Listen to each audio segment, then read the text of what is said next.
naonyesha mimi ndio finest, mimi ni mkali bila hata kali, nikija na nimekuja na wapa mikopo, kwanza wanapagawa mapopo, navopita na beat yani cho itajipa tu sooner than soon. KingTv, boom.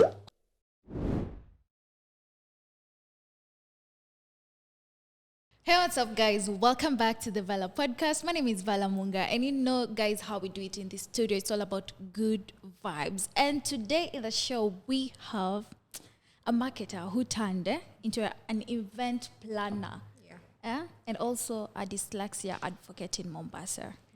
Karibu sana. Asante. So tell us your full names and what you do. Nimekuongelea kidogo, but you can tell us more. Okay. So my M-Pesa name is Winfred Namu. ID. Yeah, ID. But Winnie is fine. Okay. And more. Yeah, more. Of course, I'm a mother of two, one of whom is dyslexic, and that's why we are here. Yes. And I love, what do I love? I love traveling. What's your favorite food? My favorite food is pork and potatoes. Oh, okay. Without veggies. Please don't put the veggies. We'll spoil it. Yeah. Sawa. So tell us a little bit of how it became you. Nimesikia from marketer. You know, nowadays, marketing is everything. But ukatoa marketing, ukakuja kwa event planner. So tell us a little bit about it. Okay, so I studied at African Nazarene University, got my marketing degree, and then got a sales job, came to Mombasa. That's how I landed in Mombasa. And then while doing sales and marketing and starting a family, I just decided, you know what, I think the season for marketing is over. Yeah. And then now I got into event planning. That's how it happened. So I resigned from my job and started my own business here in Mombasa. Nice. So event planning, tell us more about it. So event planning, I just started with doing a few birthday parties, and guys are like, wow, you can do this. This looks good. Then I got a wedding. Nice. And then from there, we just started doing a few corporates. And just one event after the other. Nice. So guys, ni mwa plug na event planner in case you need any madecos hapo za birthdays na venye siku hizi watu wanapenda hizo to picnic setups za birthdays za masherehe. So ni mwa plug. So let's get into our main topic today, that is dyslexia. Director Tashi alikuwa ameniambia ni practice kusema hiyo jina nisishrub. I hope I'm doing the right thing. So tell us more about dyslexia. I know kuna watu wako hapo nje, they don't know the meaning of dyslexia. Hata kuna wenye hawajawaisikia. So the word. Yeah. Okay. So it is dyslexia. Dyslexia. Yeah, and someone who has dyslexia is called dyslexic. Okay. So it's weird that people who struggle with reading and writing have conditions that are very hard. Like, how do you tell a dyslexic person you have dyslexia? They're like, I can't even read. So dyslexia. Anyway, so dyslexia is people who have reading and writing difficulties. Okay. Some people call it a disability, but it's not. It's just a difficulty because people with dyslexia the brain is divided into two, just in a general sense. People with dyslexia used more of the right side of the brain than the left. The left is where the reading and writing is. The right, of course, is where the arts mostly are. So these guys use more of the right side. So reading becomes our challenge. So that is dyslexia in a nutshell. And can you say dyslexia is a disability? It's not a disability. It is difficult when you're in school. But let me tell you, when someone is done with school, these guys are amazing. Ever heard of people who are street smarts? People in school who are dandas, nini, but when they finish like high school, they're the ones employing the guys who are number one in class to do their stuff. They have started businesses, they are thriving, they are artists, they are musicians. Those are the guys. I was going to ask you this question. Like one of more advantageous qualities in many dyslexic people is the ability to think outside the box. Totally. So I wanted to ask you that question. Like, have you ever come across that? Or any child? Yes. If you look at the famous people who are dyslexic, akina Richard Branson, akina Steve Jobs. Steve Jobs was dyslexic. Yes, Steve Jobs was dyslexic. Okay. And then, so because they think with the right side of their brain, they're able to look at this mic and see more than just a mic. They see, okay, this can be used for this can be used. So they make fantastic, whatever they do, they excel. It's like a superpower for them because they think differently from us guys who don't have dyslexia. Yeah. That helps them become awesome. Which nice. Yeah. So why did you choose to specialize in dyslexia? That's easy. Yeah. Because during COVID, my daughter, she had been struggling in school. Okay. Then during COVID, she wrote her name. She's called Zuri. Zuri, nice name. Thank you. She wrote her name, IRUZ, like backward. Yeah. Like it was fascinating to us. And then when she was much younger, she was confused between is she right-handed or left-handed. Left-handed. So when I Googled and found out that people who do that kind of reversal have dyslexia, I now started my journey with her. Yeah. So went to Nairobi, of course, Nairobi. Like we need people to do such things in Mombasa, assessment. Went to Nairobi, she got assessed, and she was found out to have something called phonological dyslexia. Okay. Yeah. And I know most of these children, or even adults, when it comes to schoolwork, unapata mwalimu is like, anamforce afanye kitu, maybe the teacher elewi and all that. You as a parent now, not as an advocate, a dyslexia advocate, as a parent, I know you went through that challenge. Mwalimu anakupigia nini, mtoto wako ashiki, afanye nini and all that. So how did you go through that? How did you overcome that stuff? Before I knew it was dyslexia, I remember in PP1, the teacher telling me, but then you need a tuition teacher for your child. PP1. I'm like, tuition? PP1. I'm like, are you joking? So I was like, this teacher, they're just trying to be perfectionists. Yeah. And then now when she was in grade 1, the teacher called me, she said, your daughter is lazy. She just sits at the corner of the class sucking her thumb, and she's an introvert. She said all these things. So I was just like, okay. Because I can't relate. When she's at home, she's bubbly, she speaks well, she does her stuff well. But when in school, that's when stupidity, she's dumb, she's lazy, it wasn't coming together. Yeah. Or like, are we speaking about the same The person? same person. Yeah, so. And maybe the school thing, I saw this movie, they have like this fear when it comes to people that they're not comfortable around with.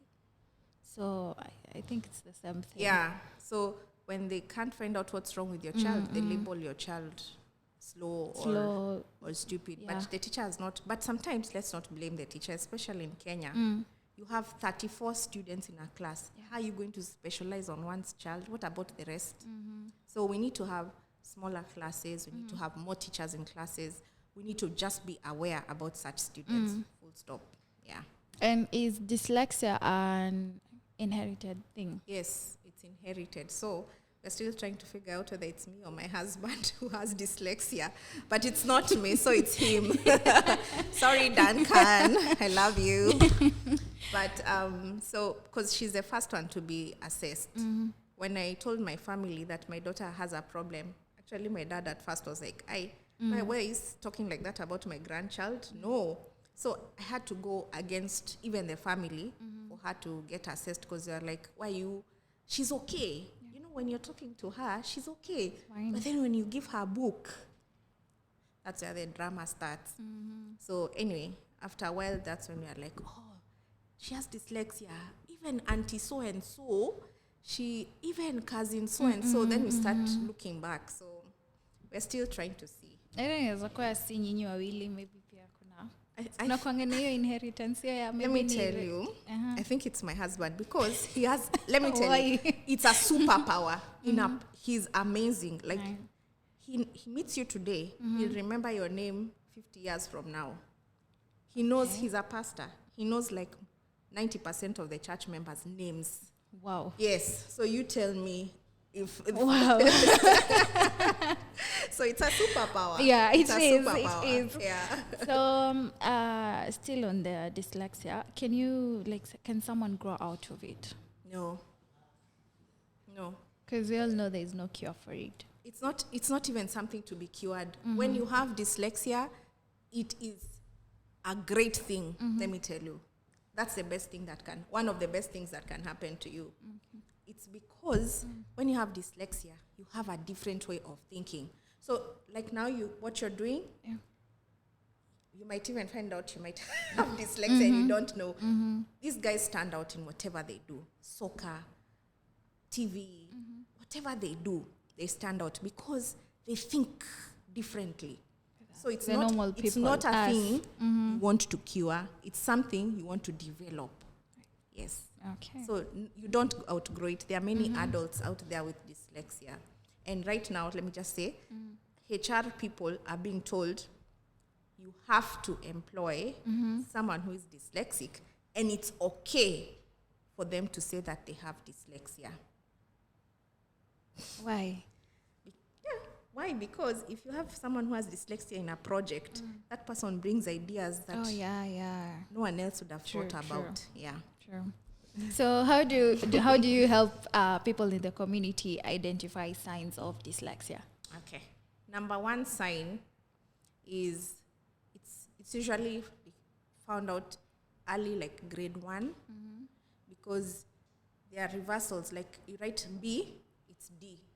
P, it's 9. You know, like that. Those reversals. Yeah. So by grade 1, those mistakes are normal in kindergarten. But by grade 1, you should be knowing how to write those things. By grade 3, you should be reading. So one of the signs is when your child is falling behind, but other areas of their life, they're okay. Okay. So because dyslexia is just about, it's reading mostly, it's mathematics also. It's called dyscalculia. It's also, it's part of it. And then people who don't know left from right, like you tell someone, go left. You have to think fast. Is it left? Where is my left side? Yeah. So, but so those are the signs to look out for. Yeah. For the people who have dyslexia. Okay. So, what do you enjoy most about working with children with dyslexia? I think the greatest joy is when a child has been suffering in class, like kids are laughing at them, they have been called names, they have low self-esteem, and then finally they discover, kumbe I'm not a danda, I have dyslexia. So like one of the things we tell our daughter to do, and people find weird, is tell people she has dyslexia. So when someone asks her, Zuri, what's up with you? She says, I have dyslexia. And people are like, why are you allowing your child to say you have dyslexia? So, but we tell her, you have dyslexia. You are okay. You are different, and it's okay. You have dyslexia. Because the early she accepts wherever she is, it's going to help. So the greatest moments is when a child finally realizes, or an adult, kumbe I have dyslexia. Like, I'm okay. In fact, I have an advantage. Yeah, to most people. Yeah, so for me, that is my greatest joy. Okay, and as we wind up, what advice can you offer a parent who is concerned about his or her child's reading ability? Okay, definitely get help. There are a few places in Mombasa, like Sapling Trust Foundation, they're in Nyali. Go there, have your child assessed. Like, don't say the child will outgrow it, and it's been there for like 3 years or something, because the more you wait, it doesn't get better. It gets worse for the child, because they'll get to grade 6 or grade 8, whatever it is now, and they can't read, they can't do nothing. And that's when now you'll go and look for help. And can I tell you that 50% of children in, what are they called, those institutions where children are taken when they have misbehaved by the court, what are they called? Something what? Like a rehab or something, like a jail for children. 50% of them have dyslexia. People in jail, most of them have dyslexia because nobody addressed the issue. They were branded, nobody cared for them, they didn't want to do anything about school, and that's it for them. Okay, it's not it for them, this hope. But can you imagine if people took time? We would reduce the number of crime, would reduce the number of just a lot of anxiety in this community. Yeah. We addressed issues. So parents, we are usually the problem. Accept, just have your child assessed, and then from there you know what to do next. Yeah. Yeah. Sawa, mumesikia wazazi hata the upcoming mothers. So now that we are approaching the month of October, we all know that October has Dyslexia Day. Month. Yeah, the month. So does your organization have any events or plans in the works that you'd like the audience to know about? Yes. One of the things is we are training teachers, because teachers are the ones who will pick a child who has dyslexia. So we are telling teachers, come for a training, and then we talk about dyslexia, science, and how to help the child. Second thing we are doing is having an artist thing. My manager is here. I have forgotten the name, but we are collecting artists together, and we are talking about dyslexia because, again, a lot of fantastic artists could or might have some ounces of dyslexia, and they don't know. Yeah. And they can tell other people about it. So that's what we are doing. There's going to be a football tournament because, again, dyslexic people thrive in sports. So we're going to talk about it. We are still in the pipeline about that, but it's going to happen. So those are some of the things. And we are going to paint a wall in Mombasa. Nice. Yes. Wapi tukuje pia sisi tiko artistic. Either at Nita or somewhere near Customs. That will be confirmed. Okay. Yeah, so we are going to do that. Nice. Yeah. So manager address. So at the end of the video, if you guys have posters, tunaweza weka so that we can invite other people to come. Yeah. So that's it. Hey, thank you. Thank you for doing this. Yeah. Oh. It's okay. Just. What? Okay, guys, this episode was proudly sponsored by EcoBiz Sacco and also Nyali Capital Limited. If you need any loans and any other financial advice, hata pia wewe if kama unaweza taka, visit them on their Instagram page. That is EcoBiz Sacco Limited and also Nyali Capital Limited. Okay. Yeah, that's it, guys. Peace out.